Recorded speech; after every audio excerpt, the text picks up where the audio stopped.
Dobry wieczór, witam serdecznie w programie telewizyjnym Nowego Dziennika. Dzisiaj kolejny program o sprawach lokalnych na Long Island. To dlatego, że ponownie witamy w naszym programie pana Douglasa Madlona, który ubiega się do Rady Miasta w The Town of Babylon na Long Island. Poprzednio gościliśmy w programie panią Anię, zaangażowaną w kampanię pana Madlona. Dzisiaj jest jeden z campaign managers pana Madlona, pan Thomas Kropp. Witamy serdecznie. Welcome to our show. Thank you. We're excited to talk about Long Island again. A lot of our viewers and the readers of Nowy Dziennik, the Polish daily news, actually live in Long Island. I'm pretty sure that a big group of your constituents are the Polish American community living in Copiague and Lindenhurst and a couple of other small hamlets and villages that come into the town of, a part of the town of Babylon. And Tom, it was thanks to you that we had, partly thanks to you that we had Anna in our last show. Anna is a member of our community, but you suggested, you invited her on the campaign to help Mr. Madlon reach out to the Polish community. Why is it important that we get involved? Because I believe that everybody has a voice in this country, and I see that the Polish community has not voiced themselves as much. And my good friend Anna, who's originally from Poland, I talked to her about it and trying to get the Polish community more active, involved. And my good dear friend over here, Doug, when I came up to him and said, let's reach out to the Polish community, he said, fantastic idea. He believes that everybody should be represented in the town of Babylon. And besides the Polish community, I believe there are a lot of other ethnic communities in the living in the town of Babylon. And you've had experience in working in local administration. How hard, or maybe not hard, is it to cooperate with ethnic communities? Well, I think if we reach out to ethnic communities, in the town of Babylon is really a diverse community. People from all over the world live in the town of Babylon. It makes it really wonderful. It's the diversity that really makes this world and this country what it is. So many people coming here from all over the world seeking opportunity, economic opportunities, educational opportunities, many cases religious opportunities, and people that just want to see their life improve for their children with the educational opportunities, with some great schools and educational facilities that we have in the town of Babylon, Suffolk County, and throughout this region. As a councilman, you will be the voice of all those people. Do you think you'll be able to sort of like create an umbrella for all those communities? Well, I certainly believe in bringing everybody together and listen to every voice, and sharing our diversity together, and sharing the celebration. Life is a celebration, and it's a lot better to celebrate different ways of this life. And yeah, I'm committed to working hard to bringing everybody together and enjoying each other's company and celebrating this life together. And it's a diverse town, I think we can. Everybody feels at home. Exactly. From what Anna was saying last time, she wanted to live in Lindenhurst, where she lives right now, because it's a safe town. She feels very safe with her children. She gets to send them to a lot of great programs, after-school programs. And speaking of life in Long Island, for a lot of people living in the greater area of the New York greater area, Long Island seems a little bit inaccessible because of high real estate prices and also high taxes. And I know that certain parts of Long Island are really high in all those numbers. I'm pretty sure there are also areas which are a little bit more affordable. I would like to hear your opinion on that, and whether you're planning to do something about taxes. What's your agenda about that? Taxes is a major issue, and it's an issue for all of us, all generations, all age levels.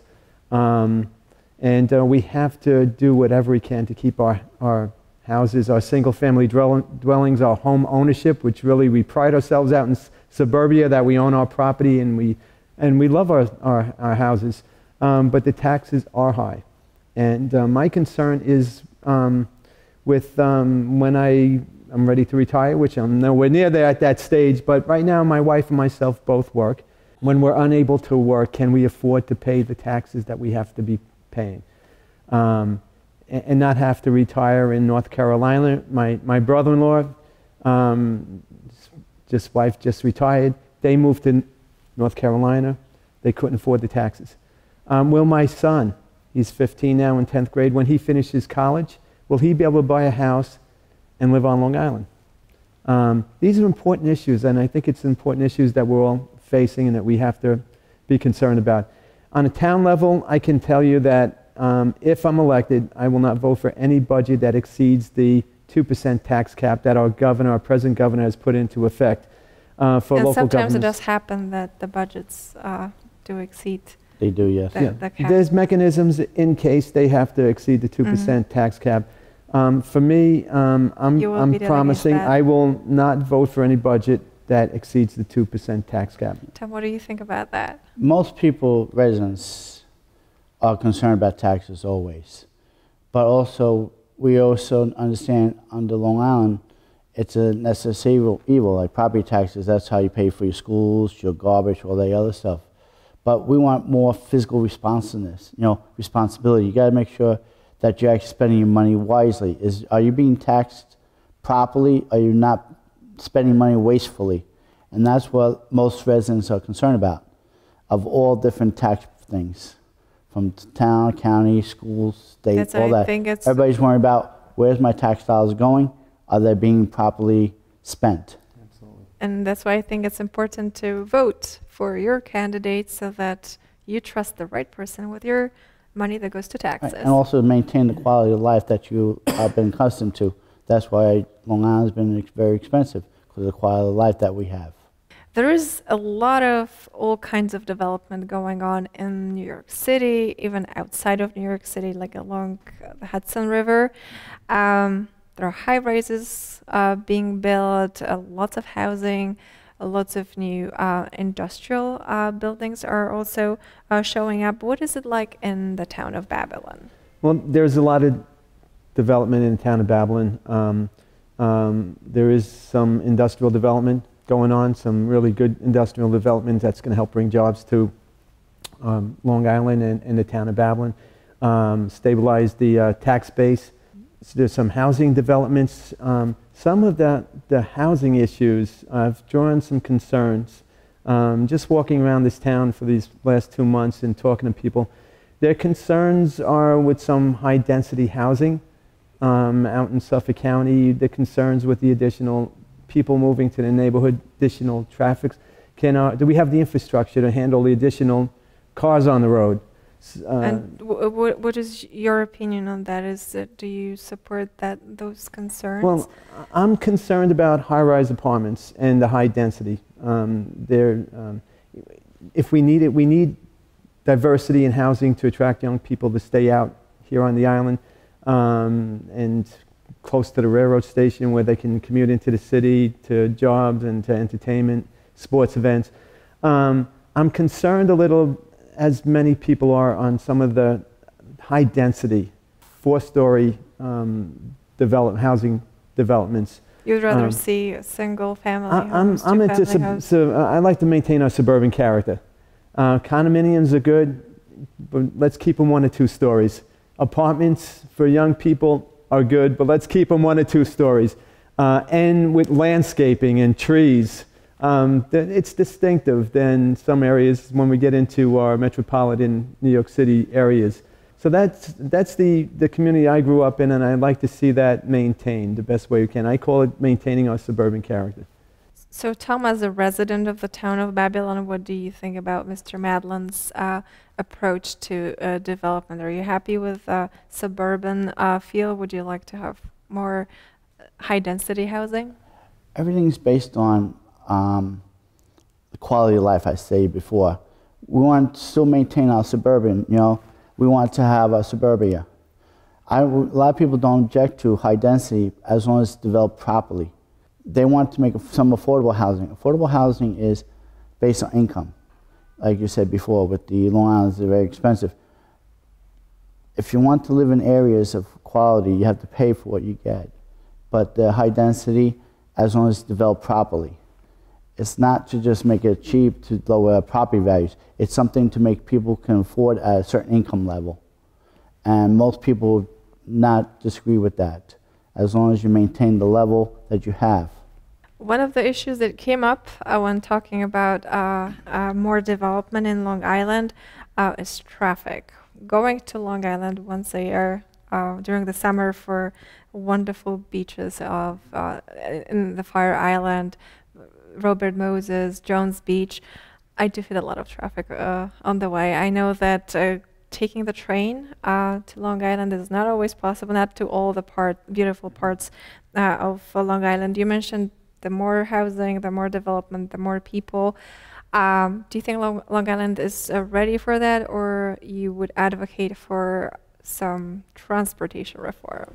Well, I think we definitely need some transportation reform. I think the Long Island Railroad is a great commuter railroad. They get people into Manhattan to go to work, and they get people home at the end of the day. Do a phenomenal job. I think they've improved their services, and I utilize the Long Island Railroad as much as I can. I don't really particularly like, because of the traffic, driving into Manhattan, so it's so convenient.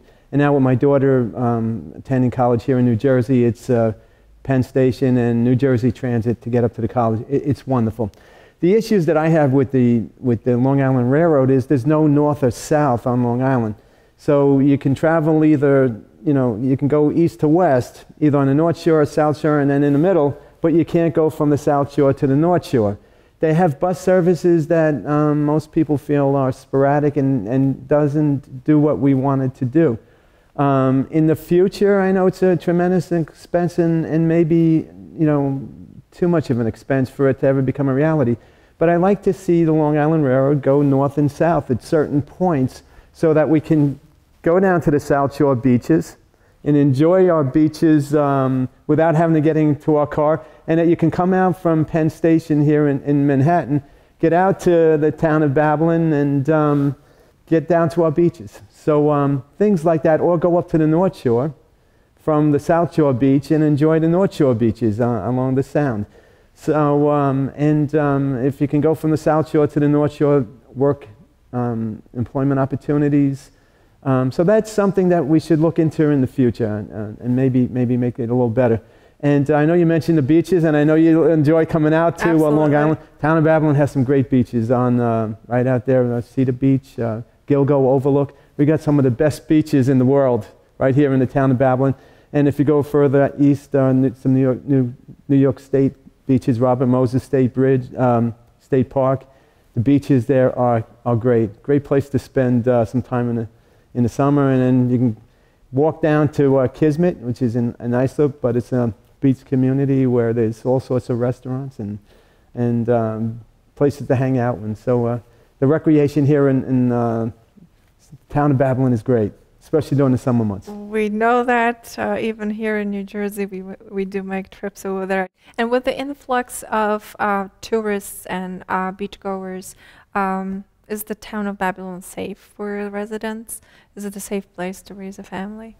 I think the Suffolk County Police Department does a phenomenal job. The first precinct and a lot of the officers that I've met working in the village of Lyndhurst, they have community-based operations too that work directly with the local officials. And it's in Long Island, town of Babylon, the village of Lyndhurst, it's like all communities throughout this nation, and things that we don't want to happen. And but I think the police department has worked as hard as they can to keep it a nice community and a safe community, and the quality of life is good. Yeah, like I said, like he talked about the police department, the COPE is COPE, comes down to the chamber meeting once a month and informs us what goes on with the community, what's going on with the crime and stuff like that, which is very good because they're outreaching to the community. And there's several other organizations within Babylon, Lindy Care, to mention one of them, doing a phenomenal job with the drugs. Join the meetings and be informed. Yes, very active. The first precinct has once a month, the person in charge meets at the library. Anybody wants to come down, find out what's going on as far as issues with the police department, they're there explaining everything.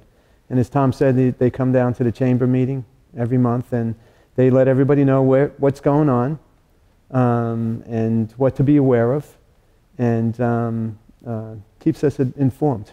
Thank you very much. It was a very interesting program. We learned a lot about the town of Babylon, which we in New Jersey and in the New York City do know very well from the wonderful places like the beaches. Our guests, ladies and gentlemen, were Mr. Doug Madlon, the candidate for the councilman in the town of Babylon, and Mr. Thomas Kropp, his valuable campaign manager. Thank you. Thank you. Thank you. Wonderful. And by the way, there's a lot of organizations out there that people can join in the town of Babylon that they might be interested in as well, your viewers. To be informed and participate in the community. And especially the Polish community, because they're such welcome members of these organizations, and get involved. Thanks. Thank you.